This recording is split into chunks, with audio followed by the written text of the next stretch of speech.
इस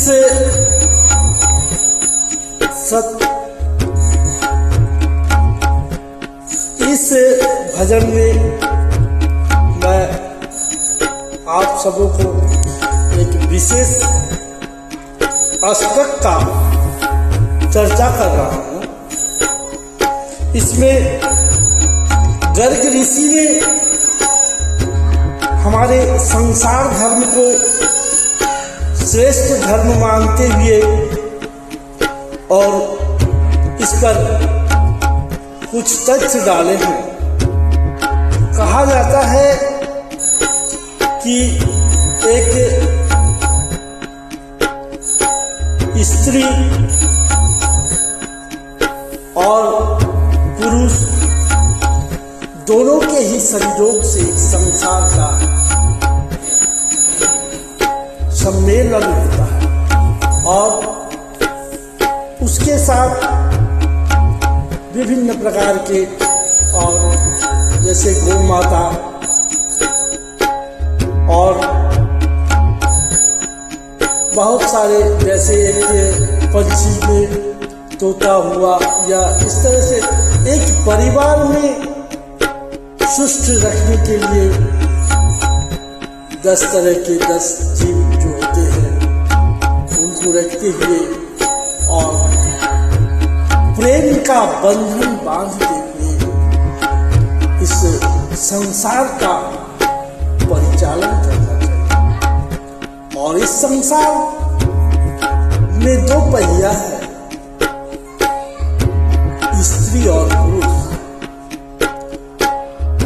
कहा गया है कि इस संसार रूपी जो नैया है, इस नैया को इस भव संसार के सागर से तराने हेतु इन दोनों की जरूरी है और साथ में प्रेम, धैर्य और सभी सारे विचारों को दमन करते हुए लोभ, मद, मोह, आसक्ति इत्यादियों को अपने अंदर में न प्रवेश करते हुए और सुख शांति पूर्वक जिस वास्तु में वास होता है उस वास्तु को स्वर्ग का पहचान दिया गया। कहा गया है कि जिस घर में संतुष्टो भर्ता भार्जा भर्ता तथैव जस्मिनैव कुले नित्यम कल्याणम तत्र वै शुभम। अर्थात जिस घर में स्त्री स्वामी से और स्वामी स्त्री से संतुष्ट हो उस घर में नित्य कल्याण की भावना बनी रहती है और उस घर में स्वयं लक्ष्मी निवास करती है, भगवान विष्णु का बसवास होता है और विष्णु रूपी पुरुष वास्तु पुरुष में धर करके रखते हैं और सुख और शांति प्रदान करते हैं। जहाँ लक्ष्मी और विष्णु का समावेश हो वहाँ अशांति का नाम कहीं नहीं है। इसमें 8 तीर्थ की परिकल्पना की गई है। एक मातृ तीर्थ, दूसरा पितृ तीर्थ, तीसरा गुरु तीर्थ, चौथा भक्त तीर्थ, 5वां पति तीर्थ, 6ठा पत्नी तीर्थ, 7वां मित्र तीर्थ और 8वां तीर्थ जो है वो विप्र तीर्थ है। इस पर मैं आप सबों के समक्ष इस तीर्थ का विवरण के बारे में जो वेद में कहा गया है गर्ग मुनि द्वारा, उससे मैं आप सबों के समक्ष प्रकाशित कर रहा हूँ।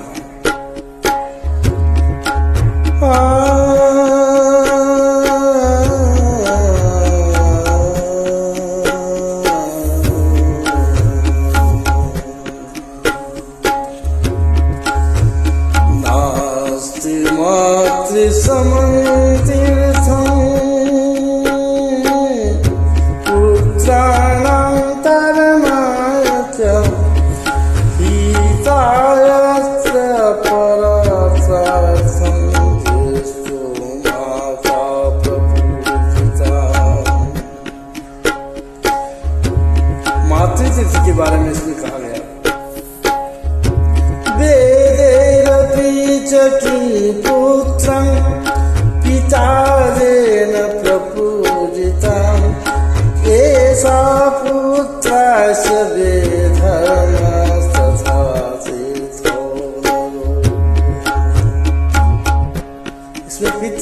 के बारे में कहा गया।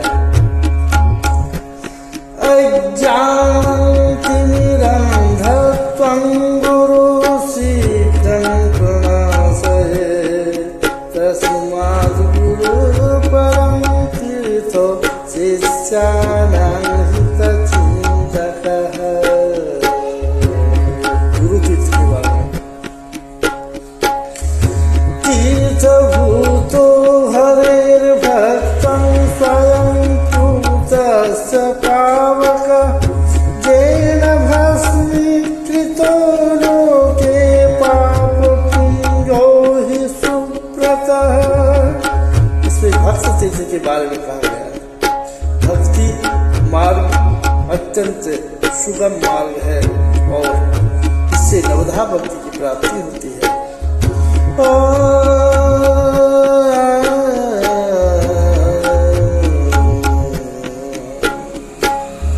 प्रयागं पुष्करं समो पच्युपादोस्मृताः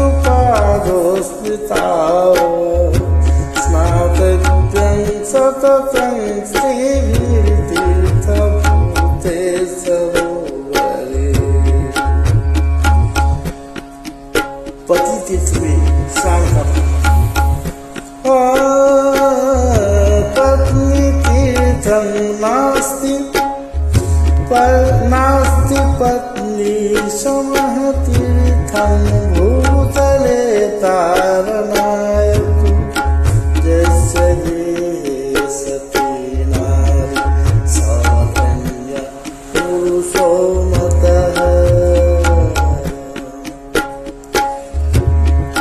पत्नी तीर्थ के बारे में कहा गया। संपत्तौ च विपत्तौ च यस्मात् तिष्ठति सदा त्रवे मित्रतीर्थं परं लोके मुनिभिः परिभाषितम्।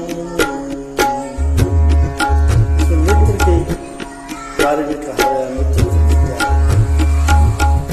जंगमं विप्रतीर्थं च वेदपूतं च निर्मलं जैक्षवाहसलीले नैव शुद्धन्ति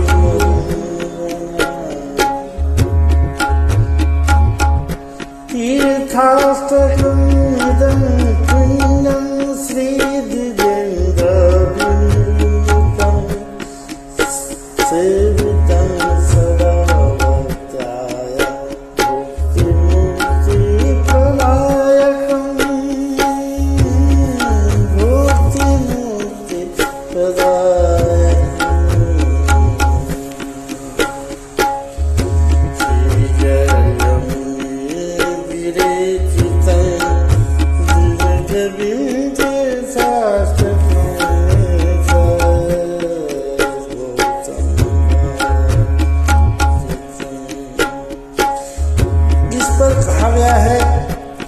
माँ नाम की जो तीर्थ है, जो पुत्र को तारण करने वाली यह महातीर्थ, जो पुत्र के हित में सदा सर्वदा अपने आप को भी समर्पित करने वाली वही माँ है। और ऐसे तीर्थ पर अवगाहन करने वाले धन्य महापुरुष होते हैं। फिर द्वितीय तीर्थ जो पिता तीर्थ के बारे में, पितृतीर्थ के बारे में कहा गया है, जो सारा जीवन वेद कहा है कि पुत्र को अपना शरीर के खून को जलाते हुए पुत्र की अपने धर्म के द्वारा पुत्र को रक्षित करने का काम करने वाले वही पिता हैं। और ऐसे तीर्थ पर अवगाहन करने वाले सदा सर्वदा सुख और स्वर्ग की प्राप्ति करने वाले हैं। फिर तीसरा है गुरु तीर्थ में, जो अज्ञान रूपी अंधकार को दूर करने वाले और प्राण को निश्चय सुंदर गुण और ज्ञान से युक्त आश्रय प्रदान करने वाले उस ज्ञान रूपी गंगा को प्रदान करने वाले उस गुरु को के उस चरण रूपी तीर्थ में सभी तीर्थों का वास है। फिर भक्त तीर्थ की बात कहा गया है, जो भक्ति रूपी अविरल धारा से जो भी प्राणी उसमें पूजा, व्रत, ब्राह्मण भोजन इत्यादि जो जो कर्म है, उन कर्मों में जो अभिहित होकर और इस पर इस गंगा पर अवगाहन करेंगे, वह सदा सर्वदा सुख और सौभाग्य से मंडित होंगे और जस की भागी बनेंगे। पत्यु तीर्थम, पति का तीर्थ इतना बड़ा तीर्थ है जो स्त्री इस तीर्थ पर अवगाहन करेंगे, उनको पतिव्रत धर्म की रक्षा होगी और सभी देवताओं का आशीर्वाद प्रदान होगा। पत्नी तीर्थ अर्थात पत्नी वेदों में इसीलिए कहा गया है, नार्यास्तु जत्ति पूजन्ते रंजन्ते सप्त देवता, अर्थात पत्नी का जहाँ सम्मान होता है उस संसार में, नारी का जहाँ सम्मान हुआ वह संसार स्वर्ग के समान है। और ऐसे सती नारी गंगा से भी पवित्र होती है। मित्र तीर्थ में कहा गया है, संपत्ति हो या विपत्ति हो, यदि वो द्रवित अवस्था में ऐसे सुंदर मित्र, तो एक परम पावन गंगा के समान तीर्थ है। और विप्र तीर्थ, विप्र पर कहा गया है कि विप्र तो हमारे भूसुर है, जो कि भूमि के देवता के नाम से जाने जाते हैं, जो जिनके सदा सर्वदा वेद को पठन पाठन करने की क्षमता से युक्त होते हैं और सात्विक ब्रह्म की प्राप्ति करने वाले उस विप्र को, उस शुद्ध भाव से हमारे मलिन पाप को भी नष्ट करने वाले पूजा, तप, यज्ञ इत्यादि के द्वारा सुख प्रदान करने वाले होते हैं। नमो ब्रह्मण्य देवाय गो ब्रह्मण्य हिताय च जगद्धिताय श्री कृष्णाय गोविंदाय नमः।